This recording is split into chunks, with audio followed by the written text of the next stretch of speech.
Pessoal, tudo bem? Estava dando uma olhada nas notícias para a gente fazer um conteúdo, alguma coisa que saísse de repente de interessante para o time do Santos. E eu estava dando uma olhada na UOL, estou mexendo nos negócios aqui, estava dando uma olhada na UOL e eu percebi que tinha uma notícia, como sempre, lá do Lucas Mussetti, na UOL, falando da reintegração do Furk, né? O Furk que ficou praticamente aí 5 meses aí no stand-by. O Pedro Caixinha não aproveitou ele no time profissional e ele estava treinando em horários separados, né? Longe desse time, do time do Santos, que vou dizer uma coisa para você, tá uma coisa muito feia, né, pessoal? Vamos falar mais sobre a reintegração do Furk daqui a pouco, depois da vinheta, pessoal. A gente já volta. Até já.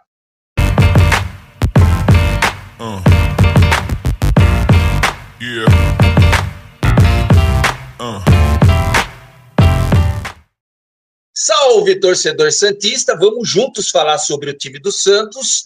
O dia de hoje fala sobre a reintegração do jogador Furk, jogador esse que ganha R$1 milhão ou um pouco mais, dependendo daquilo que acontece dentro do clube, né? Mas o importante, pessoal, é o seguinte: tentaram de qualquer maneira colocar ele no stand-by. Pedro Caixinha não quis ele ficou 5 meses treinando em horários e lugar separado lá dentro do clube, que eu acho um absurdo isso. Todo mundo sabe que quando o Furk chegou no time do Santos, ele tinha muito mais oportunidades ainda na Série B lá com o Carille, né? E quando ele chegou, me lembro daquele gol histórico que aconteceu, daquela bola que o Pelé colocou para dentro, lembra, contra o time do Grêmio? Que o Renato falava assim, a bola não saiu, não saiu. E aí o Mendonça, na correria, pegou, tocou para o Soteldo tocou para o Furk que estava vindo, porque foi o Furk que tirou a bola de lá de trás, né, de cabeça, e ele foi conferir lá na frente. A verdade, foi um golaço. No final do jogo, o Santos venceu a partida nesse golaço do Furk, que foi assim, pelo conjunto, né, de todas as coisas que aconteceu, da bola do Furk tirando a bola de lá de trás, de escanteio, a bola não saindo, ele saindo correndo, porque ele via que a bola não tinha saído, né, o Mendonça, naquela velocidade, tocou o pé, aquela rosca, né? Pegou fazendo a curva, o Soteldo dominou ela, viu que o Furk estava chegando e o Furk chegou complementando e foi realmente um gol muito bonito. Sem falar dos gols que o Furk fez decisivos no final do jogo, que deu a vitória para o time do Santos. Esse é o Furk que eu gostaria que viesse, né? Mas depois veio a lesão de pubis, e aí o Furk jogou muito pouco, fez muitos poucos gols, né? E foi reintegrado ao time do Santos. De repente, viram o Kleber Xavier, reintegrou ele, de repente, para colocar ele em evidência, para poder, de repente, agora no meio do ano, com a janela de abertura, vender ou, de repente, emprestar o jogador. O Santos tentou passar ele para o Juventude, mas não deu certo, ele acabou realmente sentando no contrato, e o Santos que pensou que alguma coisa ia acontecer, e ele permaneceu. Agora, a notícia triste, pessoal, de tudo isso, é que a cada vez mais a gente não verá o Lucas Meireles, que na minha opinião, minha modesta opinião, é o melhor centroavante que o Santos tem hoje no momento, só que não joga, porque não tem tanto nome assim, porque é oriundo da base, mas é um jogador mais promissor da base, que, olha, em muitos jogos que o Santos teve que colocar os centroavantes, que não ofereceram nenhum perigo, né? Aliás, o Santos tem tentado, fazendo cruzamentos muito na área, e o Furk vai ser só mais um, porque quando o Tiquinho Soares, que é mais ou menos um pivô, né, que fica ajeitando a bola para aqueles que chegam de trás, o Furk é a mesma coisa, só que a diferença do Furk é que ele consegue fazer gols,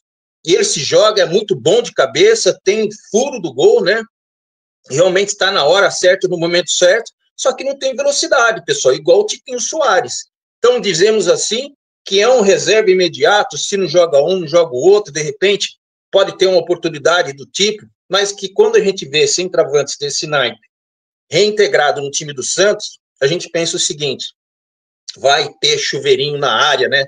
E isso é muito ruim, né? Em vez de quem viu o Ricardo Oliveira, quem viu o Gabigol, quando ainda estava no Santos, quem viu outros centroavantes que fazia aquelas tabelas e tudo mais, E agora vê esse centroavante que fica paradão, sem movimentação, e aí as chances que eu havia falado para você, aí do Lucas Meireles realmente ser reintegrado ao time profissional, vai continuar ainda servindo sub-20 no Brasileirão, provavelmente só no Paulista, e a minha frustração é cada vez pior com relação ao time do Santos. Tem gente que gostou, tem gente que achou legal. Eu, sincero, honestamente, fui um cara que ganha mais de R$1 milhão, ficar treinando em separado, tentando negociar ele para outro time, porque o técnico anterior não quis, pô, põe o cara de novo, já tinha que ter feito isso. Não deu certo a estratégia, o cara assentou no contrato, mas o cara tá certo. Bobo é aquele que pagou um baita de um salário desse para um jogador e que o cara não joga. O cara lá é um funcionário no clube, é um colaborador, então tem que colocar realmente o cara para jogar, e assim que vai ser feito. Não sei quando ele vai ter a primeira oportunidade. O Santos vai jogar nesse final de semana contra o time do Esporte Clube Corinthians Paulista. Todos os jogos, os próximos jogos do time do Santos será fora de casa, e aí a possibilidade dele entrar, eu não sei como que ele está, se a lesão dele estacionou, se vai poder forçar ou não vai poder forçar. O fato é que coloca o cara realmente dentro do grupo, coloca o cara em evidência, que o cara está treinando, e fica muito mais fácil. O Santos realmente, de uma certa forma, agora no meio do ano, tomara eu que o Santos negocie ele, ou realmente ele dê sorte, comece a fazer gol, desembestar, fazer gol, e aquilo que eu sempre falo para vocês, pessoal, às vezes a oportunidade e a chance está realmente dentro dos seus próprios domínios, né? A gente procurou um meio-campista e estava lá realmente o Bom Tempo, que é oriundo da base, realmente se fixando e agradando o torcedor santista. E às vezes a solução está dentro da própria casa, num momento ruim ou num momento bom, de repente, esse do Julio Furque pode realmente, que veio lá do futebol do México, né? Que a princípio foi muito bem quando chegou, mas depois o futebol dele realmente decaiu, mas que não pode ficar com um jogador ganhando mais de R$1 milhão parado, sem realmente colocar ele para funcionar, né, a exemplo de outros jogadores, e o Kleber Xavier acabou vendo e viu, conversou com a comissão técnica, provavelmente, e colocou ele realmente para treinar. Vai voltar aos treinamentos hoje, nessa quarta-feira. Eu não tenho, pessoal, a grade de treinos para mostrar para você, sempre para você que acompanha aqui o canal Vargas Santos TV. Estava dando uma olhada para ver se eu consegui algum lugar, mas o que foi passado para a gente, segundo o Lucas Mussetti, é que ele será reintegrado depois de 5 meses, né, não jogando pela equipe do Santos, não treinando com esse atual elenco do time mais glorioso do mundo, treinando em horário separado. Isso é ruim, cara, isso é ruim. Acho que a melhor coisa que aconteceu foi reintegrar ele e realmente colocar esse cara para jogar. Não sei se é do agrado de todos, como eu havia dito aqui para você, mas eu tenho que dar essa informação, e quem perde com isso realmente é o centroavante promissor, que no meu modo de ver é o melhor centroavante do time do Santos no momento, que é o Lucas Meireles. Vai ficar aí no stand-by e provavelmente não será mais colocado à vista, e o torcedor santista não vai ver mais um talento, e vai perder mais um talento. Sabe a impressão que dá quando a gente vê esses jogadores do time do Santos que passaram pela base do Santos? A gente vê aí o centroavante do time do Corinthians, a gente vê o centroavante do time do Cruzeiro, o Caio Jorge, a gente vê o Yuri Alberto, a gente vê outros, o Gabigol, que está no banco lá do Cruzeiro, mas que tem feito gols decisivos também quando entra. Então, vem esses jogadores que estão se dando bem, e outras equipes que já passaram pela equipe do Santos, né?